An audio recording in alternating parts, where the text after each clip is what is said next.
Bienvenidos a Extensión Ministerios Filadelfia. La meditación hoy la titulé La levadura de los fariseos. Aquí encontrarás las citas en las que está basada. Hoy las palabras del Señor Jesús nos llevan a reflexionar en lo que hemos aprendido del Evangelio del Reino y en qué medida los cristianos o discípulos podemos equivocarnos. Mateo 16, 5 al 4 dice así: Vinieron los fariseos y los saduceos para tentarle y le pidieron que le mostrase señal del cielo. Mas él respondiendo les dijo: Cuando anochece, decís buen tiempo, porque el cielo tiene arreboles. Y por la mañana, hoy habrá tempestad, porque tiene arreboles el cielo. Hipócritas, sabéis distinguir el aspecto del cielo, mas las señales de los tiempos no podéis. La generación mala y adúltera demanda señal, pero señal no le será dado sino la señal del profeta Jonás. Y dejándolos, se fue. El Señor Jesús les reconoció a estos hombres la buena práctica de observar el cielo y así distinguir el buen tiempo o el mal tiempo. Pero los llamó hipócritas, porque su visión en el terreno espiritual estaba atrofiada. Los llamó generación mala y adúltera. Ya en Lucas 12, 1, la segunda parte mencionó la misma advertencia: guardaos de los fariseos, de la levadura de los fariseos, que es la hipocresía. Y en el versículo 14 los llamó generación mala y perversa, pues ofendidos e indignados le reclamaron que no solo les permitió a sus discípulos recoger espigas el día de reposo, sino que él mismo sanó la mano seca de un hombre en el día de reposo. A lo que Jesús contestó: hipócritas, bien profetizó de vosotros Isaías, como está escrito: este pueblo de labios me honra, mas su corazón está lejos de mí, pues en vano me honran, enseñando como doctrinas mandamientos de hombres. Los saduceos y los fariseos eran dos sectas del judaísmo. Por un lado, los saduceos eran acaudalados, eran los encargados del culto, mandaban en las cuestiones sociales y políticamente sacaban provecho de toda circunstancia. Ellos eran muy rígidos al aplicar las leyes. Los fariseos, en cambio, eran los expertos en la interpretación de la Torá. Aparentaban obedecerla al pie de la letra, pero en realidad la habían sustituido por mandamientos que ellos habían establecido. Cambiaron el espíritu de la ley para tener admiración y reconocimiento de las personas. Ambos eran hostiles con el Señor Jesús, pero los fariseos eran agresivos. Desde esa ocasión se reunían en consejo contra el Señor Jesús. Y él lo sabía todo. Y le molestaba que la gente lo buscara, lo siguiera solo para ver cómo hacía los milagros, sin interesarles el mensaje ni el mensajero.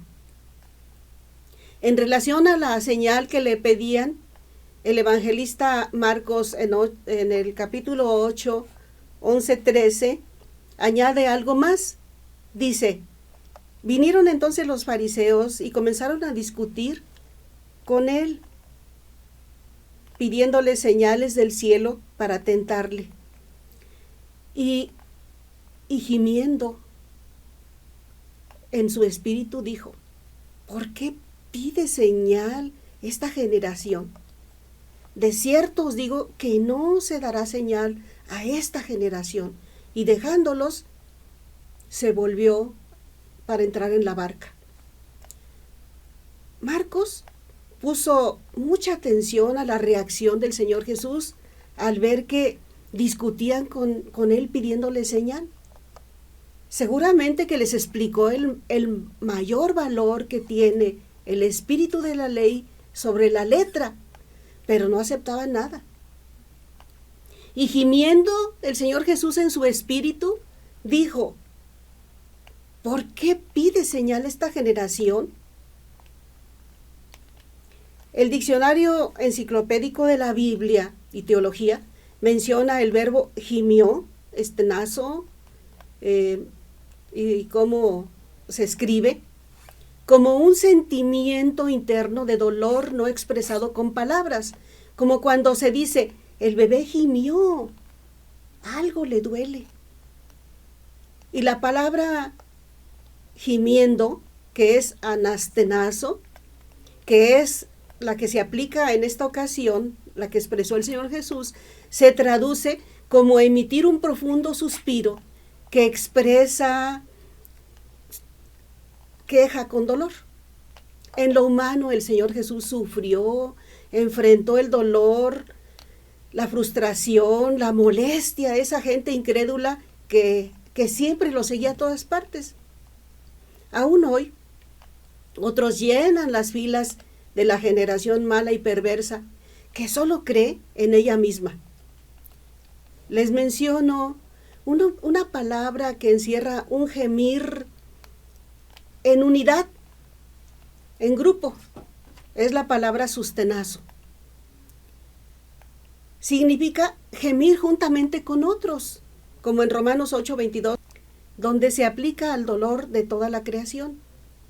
Porque sabemos que toda la creación gime a una, y a una está con dolores de parto hasta ahora. Y no solo ella, sino que también nosotros mismos, que tenemos las primicias del Espíritu, nosotros también gemimos dentro de nosotros mismos, esperando la adopción, la redención de nuestro cuerpo. Continuamos con esta enseñanza. Lucas 11:29 al 30 hace referencia a algo más que el Señor Jesús mencionó en referencia a la generación mala. Dice: y apiñándose las multitudes, comenzó a decir: esta generación mala demanda señal, pero señal no le será dada sino la señal de Jonás. Porque así como Jonás fue señal a los ninivitas, también lo será el Hijo del Hombre a esta generación. El Señor Jesús era la señal, y es la señal de una oportunidad de parte de Dios para que las personas se arrepientan y sean perdonadas, así como lo fue Jonás para los ninivitas. Los fariseos y saduceos se despreciaban unos a otros, pero el odio hacia Jesús los unía. Conspiraban para deshacerse de él, lo buscaban para tentarlo y para ponerlo a prueba, y Jesús lo sabía. ¿A qué se referían al pedirle una señal del cielo? ¿Acaso esperaban que un ángel descendiera o que Dios mismo pusiera su mano en su hombro y les afirmara su presencia? No era verdad que necesitaban evidencia. Por eso el Señor Jesús los llamó hipócritas. Prosigo con la narrativa. Llegando sus discípulos al otro lado de Galilea, se habían olvidado de traer pan. Jesús les dijo: mirad, guardaos de la levadura de los fariseos y de los saduceos. De momento pensaron en el pan. Dijeron: esto dice porque no trajimos pan. Y entendiendo Jesús les dijo: ¿por qué pensáis dentro de vosotros, hombres de poca fe, que no tenéis pan? ¿No entendéis aún, ni os acordáis de los 5 panes entre 5,000 hombres? ¿Y cuántas cestas recogisteis? ni de los 7 panes entre 4,000. ¿Y cuántas canastas recogisteis? ¿Cómo es que no entendéis que no fue por el pan que os dije que os guardaseis de la levadura de los fariseos y de los saduceos? Entonces entendieron que no se refería al pan, sino a la hipocresía con que enseñaban los fariseos. En una ocasión, Jesús dijo: en la cátedra de Moisés se sientan los escribas y los fariseos. Así que todo lo que os digan que guardéis, guardadlo, mas no hagáis conforme a sus obras, porque dicen y no hacen. Mateo 23 del 1 al 2. Esta es la definición de hipocresía: decir y no hacer. Los discípulos eran enseñados e instruidos por Jesús para la tarea que tenían por delante. Sabían que su maestro hablaba en parábolas, pero aún se equivocaban y cometían errores, como nos sucede a todos en alguna ocasión. El Señor también dijo: mirad, guardaos de la levadura de los fariseos y de la levadura de Herodes. Mateo 16:6. ¿Por qué? ¿Por qué dijo esto? Herodes el Grande restauró el templo de Jerusalén a su esplendor original, pero cuando Roma lo coronó rey de los judíos, allá en el año 40 a.C., ofreció a Júpiter un sacrificio de acción de gracias. Dice textualmente el escritor José Grau: debió haber subido al templo de Júpiter en Roma con idénticos sentimientos con los que subiría al templo de Yahvé en Jerusalén, ya que para él un dios equivalía a otro. Herodes transformó Jerusalén en una ciudad de palacios y edificios al estilo romano. Él aparentaba tenerle mucho respeto, pero honró a dioses romanos, incluyendo a los emperadores que se consideraban divinos, y los usó para conservar el poder y ganar batallas. Sobresalió por su egolatría, por despreciar al prójimo y abusar de su autoridad. Trató de deshacerse del Mesías prometido y mandó matar a todos los niños menores de 2 años. ¿Lo recuerdan? La hipocresía a la que hizo mención Jesús fue característica de toda la dinastía herodiana. Herodes Antipas, o Herodes el tetrarca, asesinó a Juan el Bautista y participaría después él mismo en la muerte de Jesús de Nazaret. Ellos mostraban respeto por la religión judía para mantener su autoridad en Palestina, pero buscaban el favor romano tratando de helenizar a la nación. Jesús comparó en sentido figurado la doctrina de los fariseos y saduceos con la levadura que se le agrega a la harina para hacer el pan, en el sentido de que basta una pequeña porción de levadura para que toda la masa sea fermentada y así su volumen aumente. Las falsas enseñanzas pervierten el mensaje del Evangelio del Reino de Dios, pervierten la mente y el corazón de quienes tienen poco conocimiento de quién es Dios, quién es Jesucristo y cuál es la labor del Espíritu Santo. Por eso la importancia de discernir la palabra de Dios de las opiniones humanas. A la generación mala y perversa que aún existe, no le agrada escuchar del Evangelio del Reino de Dios porque se habla de un gobierno divino sobre sus vidas, un gobierno de sujeción y de obediencia a su voluntad. Pero en principio, al hombre no le gustan las limitaciones. Él quiere decidir, quiere crear sus propias reglas, y no sujetarse a la voluntad de Dios ni a nadie. Dios, por su parte, se complace en la obediencia a su palabra y en la importancia de poner atención a ella más que a cualquier ofrenda o sacrificio que se le pueda ofrecer. Apártate de los que buscan señales, pero no obedecen a Dios. Apártate de los incrédulos, de los críticos, que quieren que todo sea como ellos dicen y alimentan a otros con lo que cada quien quiere escuchar. La vida conformada al mundo se opone al reino de Dios, se opone a la voluntad de Dios, porque como dice Gálatas 5:17, el deseo de la carne es contra el espíritu, y el del espíritu es contra la carne, pues estos se oponen el uno al otro, de manera que no podéis hacer lo que deseáis. Dios sabía y sabe lo que hay en el corazón humano. Si tú eres cristiano, honra a Dios dándole el lugar que Él merece. Hónralo con tu obediencia. Recuerda que obedecer es mejor que cualquier sacrificio que tú hagas. La enseñanza de la palabra de Dios es formativa y correctiva.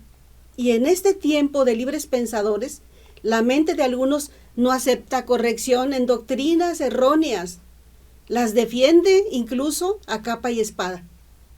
Jesús les dijo: mirad lo que oís, porque con la medida con que medís os será medido, y aún se os añadirá a vosotros los que oís.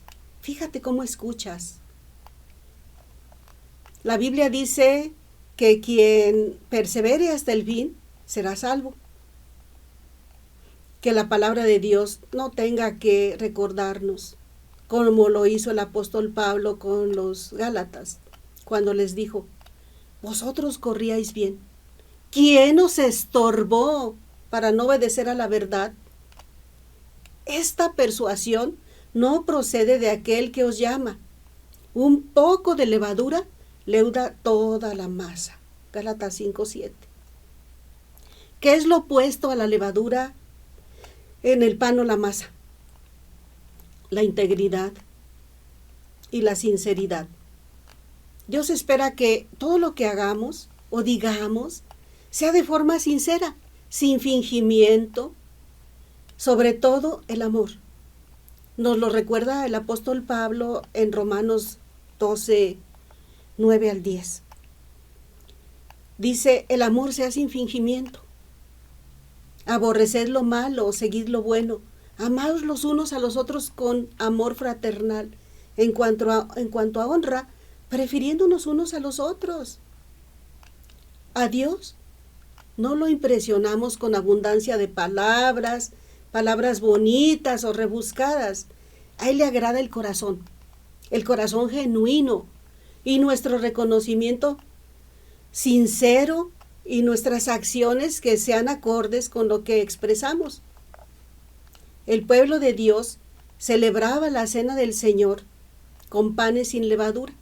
En 1 Corintios 5:8 nos dice: así que celebremos la fiesta, no con la vieja levadura ni con la levadura de malicia y de maldad, sino con panes sin levadura, de sinceridad y verdad. La palabra de Dios es viva y eficaz. Alimenta nuestro ser, permanece para siempre. Es tan clara como un manantial de agua pura, limpia. Ella saciará tu sed de Dios. Si aún no eres cristiano, abre tu corazón, entrégate a Cristo para que entres a su reino. Obedécelo en todo y cuida de no aparentar nada que sea falso. Haz oración, dobla tus rodillas, da gracias a Dios por la bendición de escuchar lo que Él enseñó a sus discípulos. Dios en su misericordia sigue concediendo milagros y prodigios entre los que lo buscan con fe, con un corazón sincero. Búscalo tú también. Si tienes necesidad de saber más de Él, Él te va a guiar en todo. y también en tus decisiones para que no te equivoques. Pide su presencia y te escuchará y se hará presente en tu vida, en donde quiera que andes. No lo olvides y Dios te bendiga.